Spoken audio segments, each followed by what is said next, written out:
Estamos en 1975, en la ciudad industrial al norte de Manchester. Silak acaba de llegar a la comisaría de Middleton para visitar a su novio, Trevor. Trevor debe comparecer ante el tribunal por la mañana. La pareja se sienta el uno frente al otro, separados por los barrotes de la pequeña celda. La pareja habla en susurros y los policías vigilan de cerca desde los perímetros de la sala. Pero no hay indicios de nada sospechoso. Hábilmente, Trevor se levanta su camiseta lo suficiente para que Silak vea algo metido en la cintura de su pantalón. Brilla a la luz. Parece una lima de uñas. Cuando Silak levanta la vista y hace contacto visual con su novio, él abre un poco la boca y se pasa la lengua por los dientes. Luego vuelve a señalar su cintura. Parece estar diciéndole algo a Silak, que va a utilizar la lima de uñas para limarse los dientes.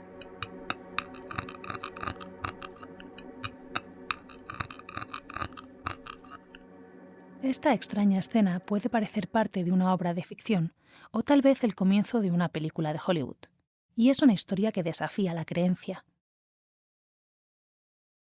De hecho, la lima de uñas en la cintura del pantalón de Trevor y los resultados de su uso en los dientes del hombre se convertirán en la prueba irrefutable que finalmente llevará ante la justicia a uno de los asesinos en serie menos conocidos del Reino Unido. Me llamo Rómola Garay y soy actriz. Siempre me ha fascinado cómo se resuelven los crímenes, los asombrosos procesos que se llevan a cabo y las pruebas de cada caso. Me llamo Tracy Alexander.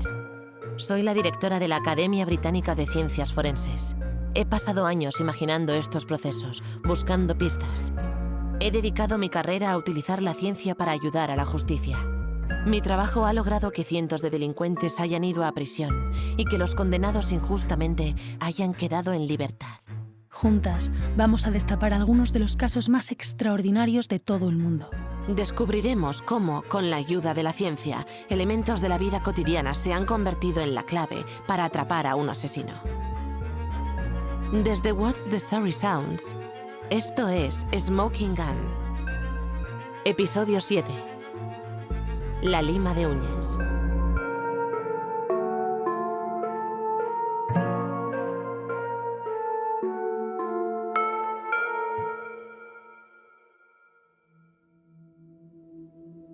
Trevor Hardy conocía bien el interior de una celda.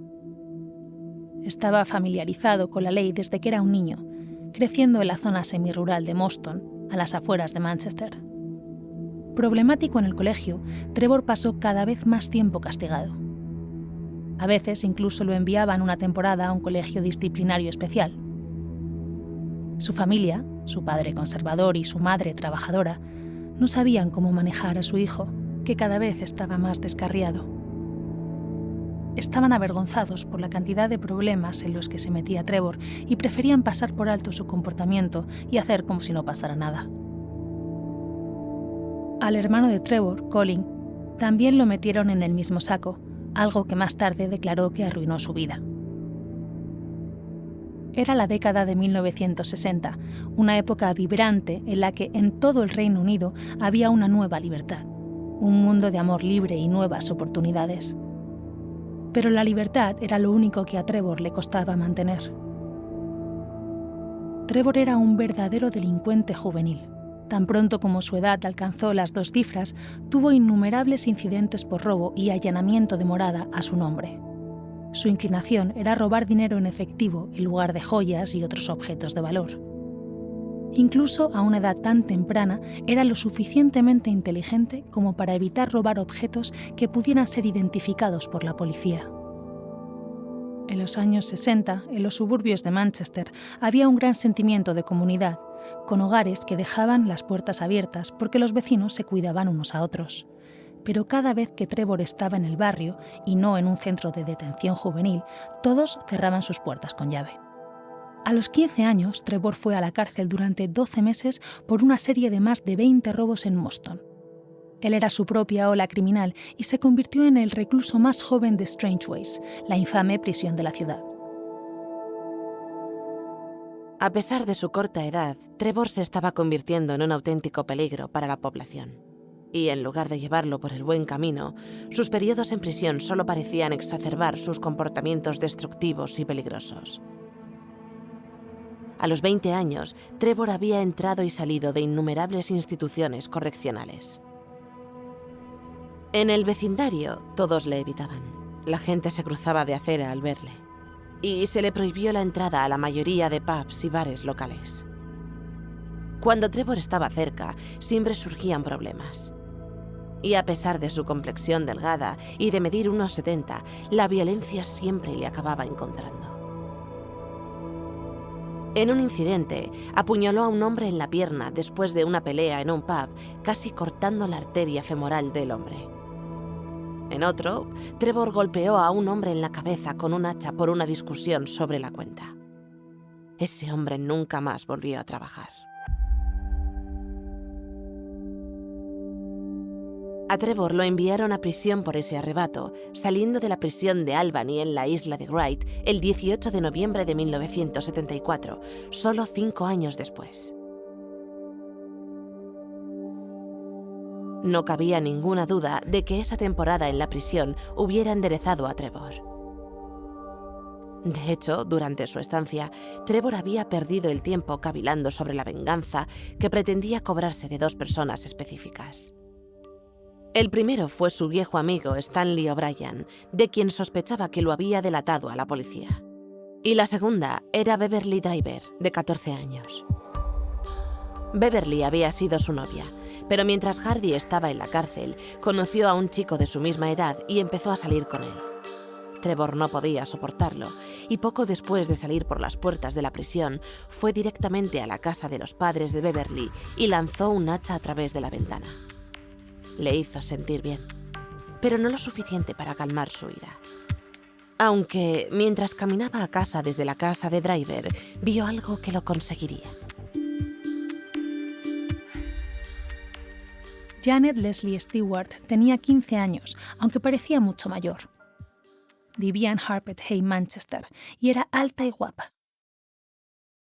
Janet había sido la reina de las rosas en la iglesia de Harpur Hay, a la que asistía todas las semanas, y trabajaba en el local de entretenimiento de la zona, Bellevue.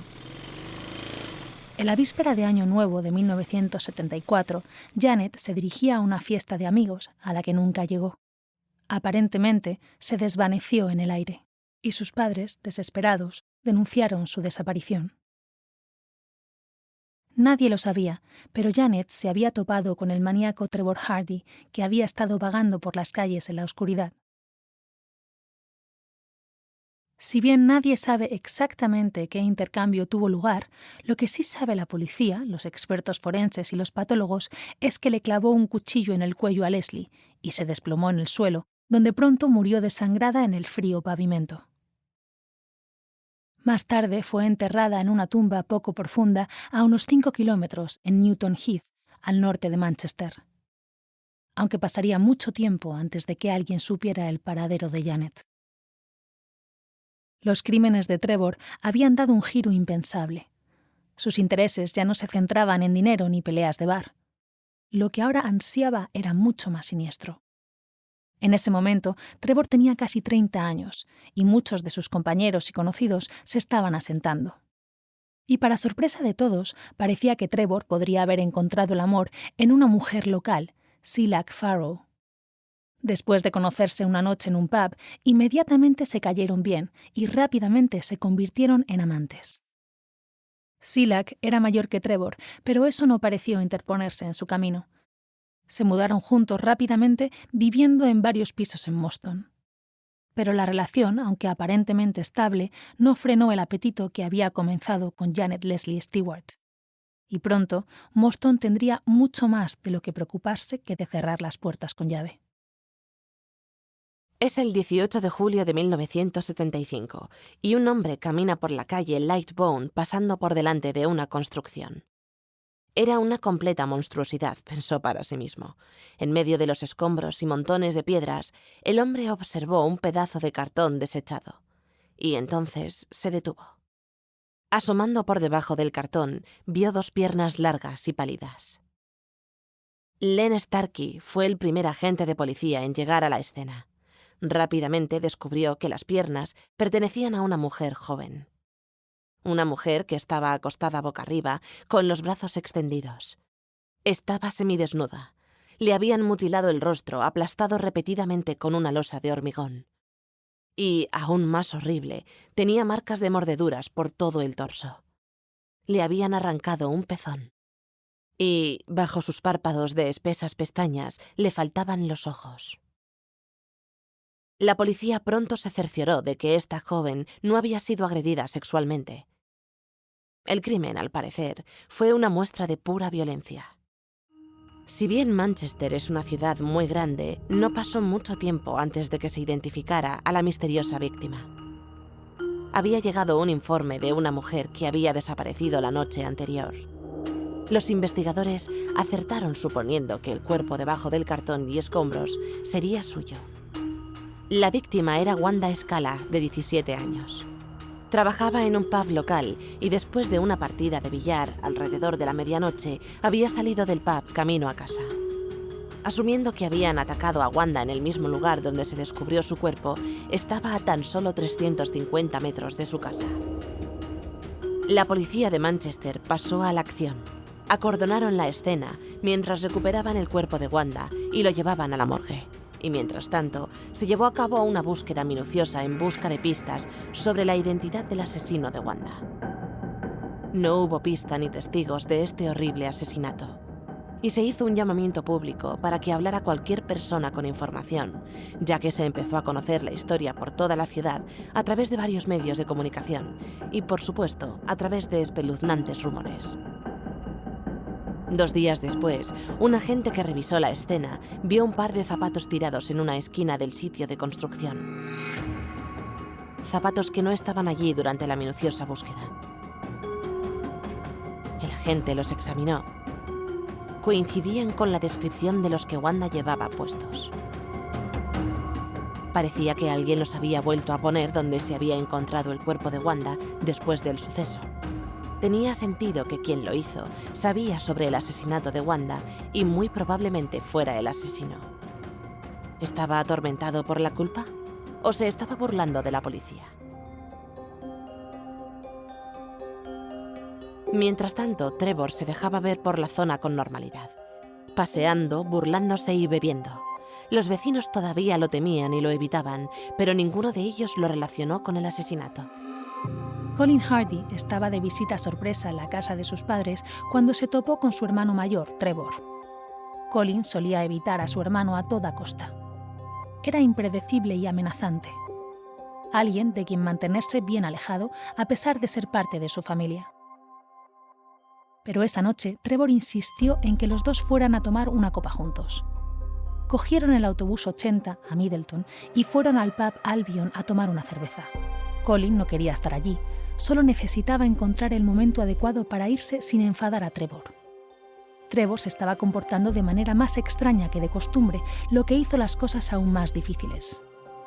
Siguió mencionando el reciente asesinato de una mujer llamada Wanda. Una y otra vez dirigió la conversación hacia ese tema, hasta que finalmente Colin le preguntó por qué estaba tan interesado. Fríamente, sin cambiar la expresión, Trevor dijo: «Yo lo hice». Y luego, tranquilamente, dio un sorbo a su cerveza. A Colin se le revolvió el estómago y estaba asustado. Su hermano era impredecible en el mejor de los casos. Pero esto era diferente. Trevor exigió que Colin lo invitara a él y a su novia Silak a la casa de Colin. Colin no sabía cómo negarse. Después de todo, no era una petición, sino una exigencia.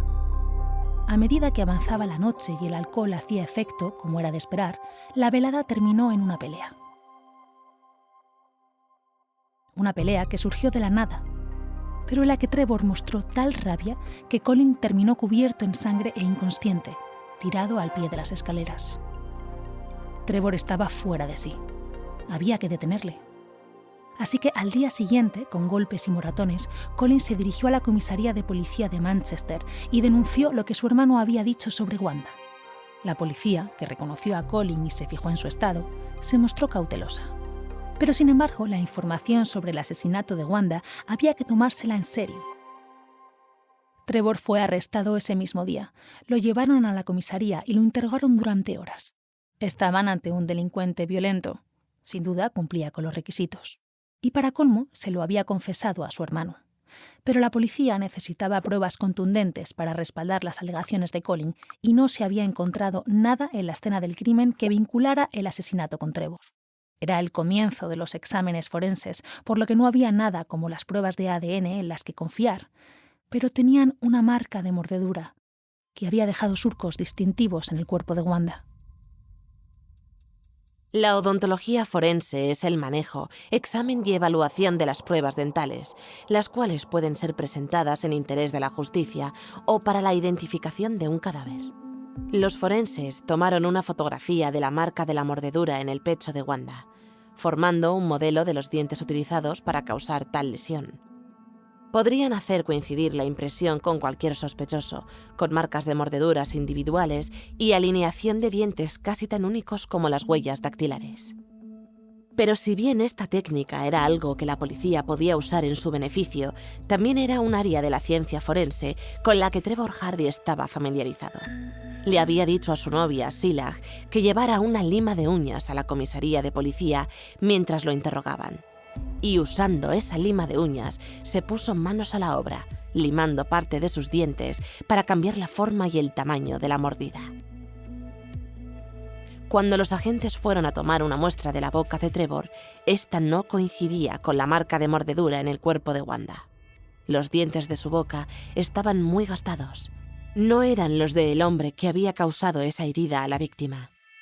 No cabía duda de que la boca del asesino no era la de Trevor. Y ese no fue el único pase para salir de la cárcel. Para decepción de Colin, resultó que Hardy también tenía una coartada la noche del asesinato, una coartada que proporcionó Silag, su novia leal. Dijo que Trevor estuvo con ella toda la noche. Así que parecía que Trevor Hardy era inocente, volvía a estar en las calles y con toda probabilidad volvería a la delincuencia. La población alrededor de Manchester estaba tensa. El destripador de Yorkshire seguía prófugo. Nadie se sentía seguro. Pero irónicamente no era Trevor Hardy a quien temía la gente. De hecho, en un momento, Trevor se convirtió en un héroe local después de salvar a sus vecinos de un incendio en su casa. Incluso fue noticia en el Manchester Evening News y apodado el Salvavidas, el hombre que había arriesgado su propia seguridad para salvar a los demás. Hardy estaba haciendo un buen trabajo para distanciarse de los problemas que ya había causado, pero su autocontrol y buen comportamiento no durarían.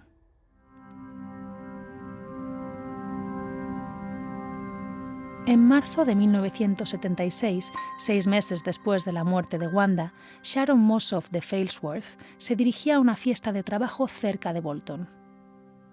Más tarde, poco después de la medianoche, se dirigió a la estación central de autobuses de Manchester a esperar el último autobús que la llevaría a casa. Pero a la mañana siguiente, cuando sus padres abrieron la puerta de su habitación para ver cómo estaba, descubrieron que no había dormido en su cama. Mientras tanto, protegido del viento helado, un trabajador de una lechería local vio algo que se balanceaba en las aguas heladas del canal Rochdale. A medida que se acercaba, se dio cuenta de que era un cuerpo, el de una mujer. Y debido a las bajas temperaturas de la noche anterior, estaba casi cubierto de hielo. Al igual que Wanda, la chica estaba desnuda y mutilada, estrangulada con sus propias medias, y una vez más, la habían mordido. El asesinato llegó a los titulares antes de que la familia de Sharon tuviera tiempo de denunciar su desaparición. Y tan pronto como leyeron sobre el cuerpo de una chica desnuda en el canal, se les heló la sangre. Ralph Mossoff, su padre, fue inmediatamente a la orilla del canal, que estaba a tan solo 200 metros de la casa familiar. Supo de inmediato que el cuerpo que habían encontrado era el de su hija. Sin embargo, las pruebas forenses supusieron un rompecabezas para los agentes. Parecía que el asesino había mordido a la víctima como parte del ataque, pero luego volvió y trató de cubrir las marcas de las mordeduras. Era un rompecabezas que pronto comenzaría a cobrar sentido. La policía se dio cuenta de algo siniestro, un modus operandi idéntico. Los alrededores al noroeste de Manchester, la edad de las víctimas, estaban ante un asesino en serie.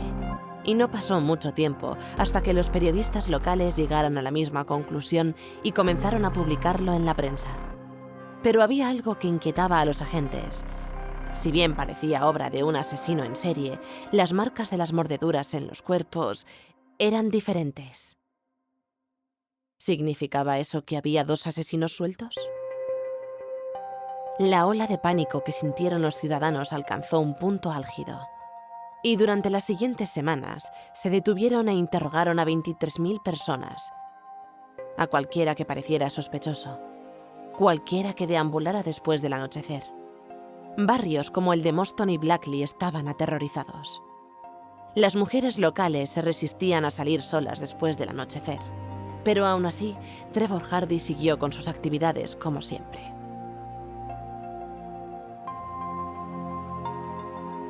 En el baño de un club nocturno en Manchester, los pies de Christian Campbell, de 21 años, resbalaron en el sucio piso de baldosas, luchando por no caerse. La estaban estrangulando y podía sentir cómo la visión se oscurecía a su alrededor. Tras una breve conversación en el bar, un hombre la siguió hasta el baño cuando se dirigió hacia él. La había golpeado violentamente en la cabeza y ahora la estaba estrangulando con sus manos desnudas y ásperas. En la lucha, Christian se había mordido la lengua y estaba segura de que su atacante la iba a matar. Cuando comenzó a perder el conocimiento, dos mujeres entraron en el baño charlando en voz alta. Hubo una fracción de segundo de silencio antes de que ambas comenzaran a gritar ante el horror que estaban presenciando. El atacante de Christian, sobresaltado, soltó el cuello de su víctima. Ella se derrumbó en el suelo y él salió apresuradamente del baño, cruzó corriendo el bar y se perdió en la noche. El atacante fue pronto identificado por otras personas en el bar aquella noche. Era, por supuesto, Trevor Hardy, y como se emitió una orden de arresto contra él, se convirtió oficialmente en un hombre prófugo. La policía registró todos los lugares y escondites que frecuentaba Trevor, pero logró evadirlos. Más tarde les contaría que había dormido en canteras, en túneles ferroviarios y a orillas del canal, evitando a cualquiera que pudiera reconocerlo. Por supuesto, una de las primeras cosas que hizo el investigador fue llamar a la novia de Trevor, Silac, y se convirtió en una visita frecuente en la comisaría de Moston. Pero para su sorpresa, Silac reveló que había terminado su relación con Trevor. No quería tener nada más que ver con él. Y no solo eso, también tenía algo que confesar. La coartada que había dado sobre su exnovio la noche del asesinato de Wanda fue mentira.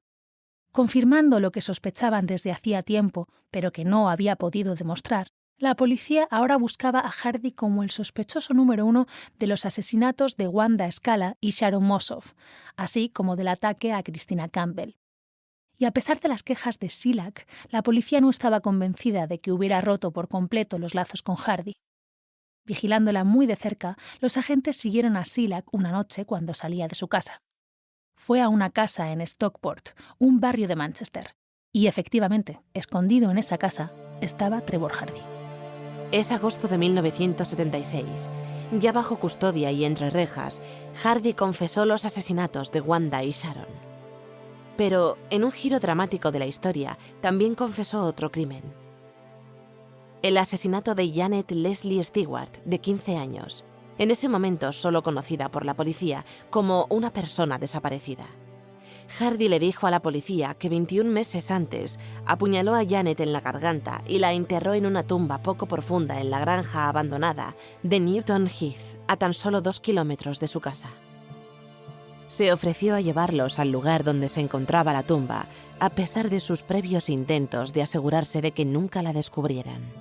Hardy le dijo a la policía que había vuelto a visitar el cuerpo de Janet y su tumba una y otra vez, hasta 3 meses después de su asesinato. En esas visitas, Hardy le había quitado la cabeza, las manos y los pies a Janet. Arrojó su cabeza al lago y enterró sus manos y pies en tumbas satélite alrededor de la tumba principal. Los investigadores estaban descubriendo a un asesino trastornado, un hombre al que no le importaba tratar a sus víctimas como si fueran basura. Pero fue muy sincero en cuanto a los detalles y las circunstancias de los otros asesinatos.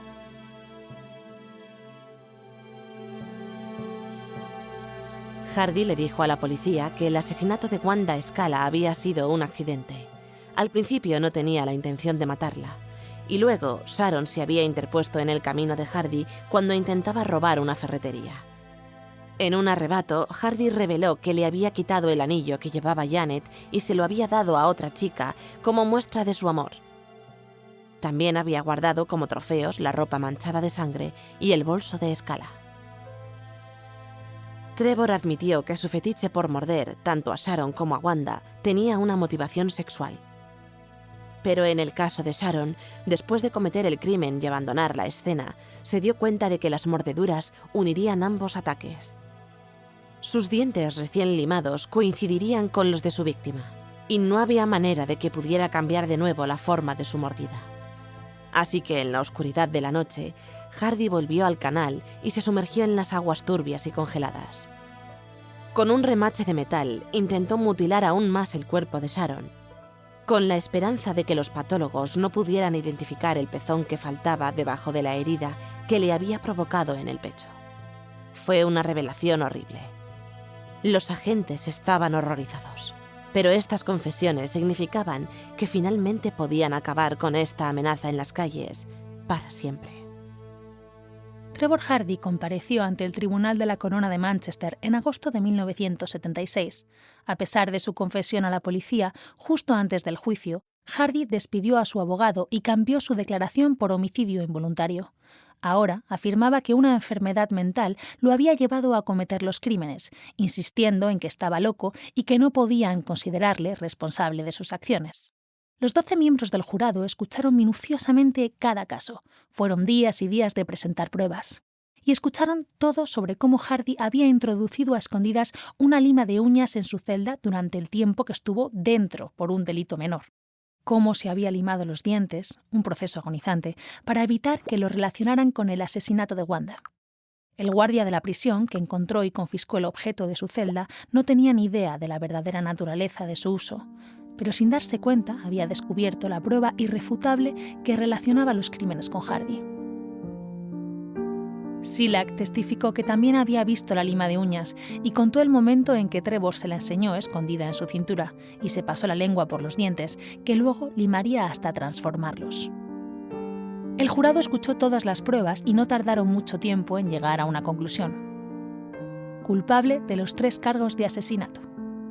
El peligroso Trevor Hardy fue condenado a 3 cadenas perpetuas.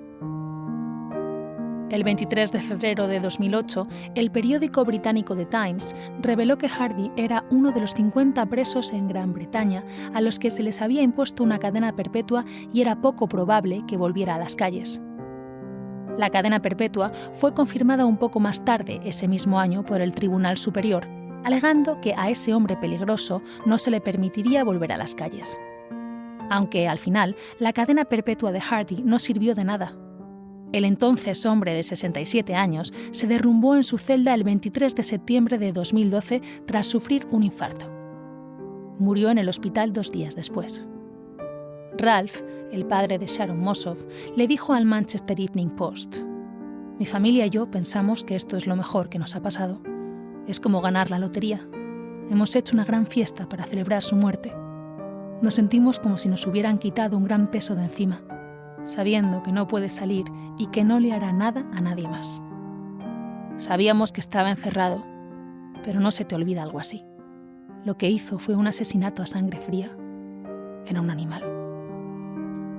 Trevor Hardy pasará a la historia como uno de los asesinos en serie más sádicos que haya deambulado por las calles de Gran Bretaña. Su lima de uñas se encuentra en los libros de historia como una de las herramientas más improbables para evadir un crimen.